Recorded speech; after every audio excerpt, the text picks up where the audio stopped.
From Miranda on Twitter. I've been looking forward to hearing this, wondering how you got into government jobs. I believe Ben may have touched on this in a previous episode. And is it required that you know French to work for the federal government in the capital city? And if so, how often do you use it?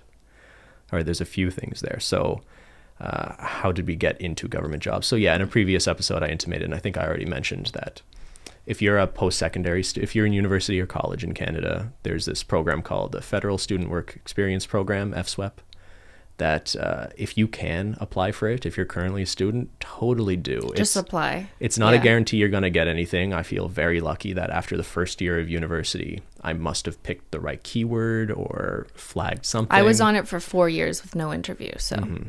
Yeah, so I didn't realize at the time how lucky I was to be plucked out that very first year. So the division we work for now, the Justice Statistics Division at StatsCan, I was a summer employee there after my first year of university. Like a student employee. Yeah. So like a lot of people, when they ask about like how to get into the government, the biggest thing is like kind of getting your foot in the door. Yeah. So any opportunity you have to kind of get your foot in the door, prove your worth to a manager who can hopefully figure out a way of keeping you around even on a contract basis until you can find a way to a determinate position. That's such a huge thing.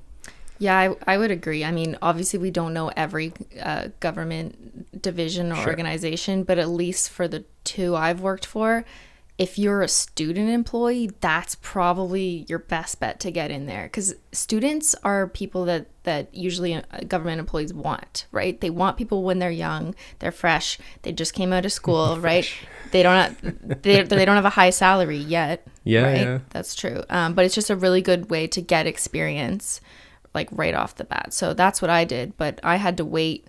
After 4 years of applying through FSWEP, I just never got an interview.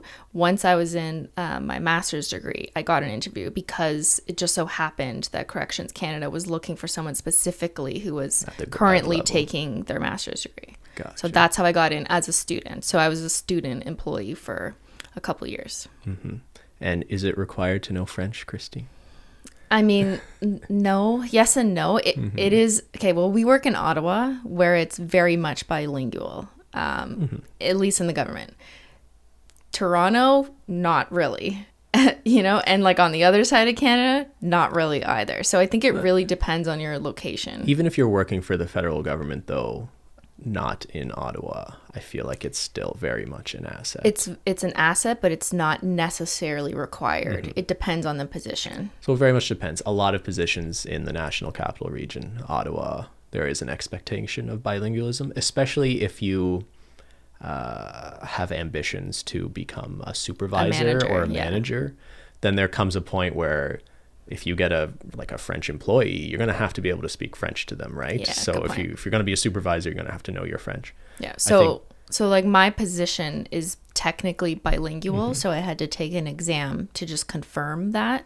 But I have other coworkers who are in not necessarily bilingual positions. Sure, I'm not in a bilingual position. My French is okay, but I didn't have to do the test because there was an open position for me that didn't have that profile, that language profile. It's an asset. It's kind of like a master's degree. Most positions, at least where we work, don't require it. But if they see that on your resume, they might prefer it.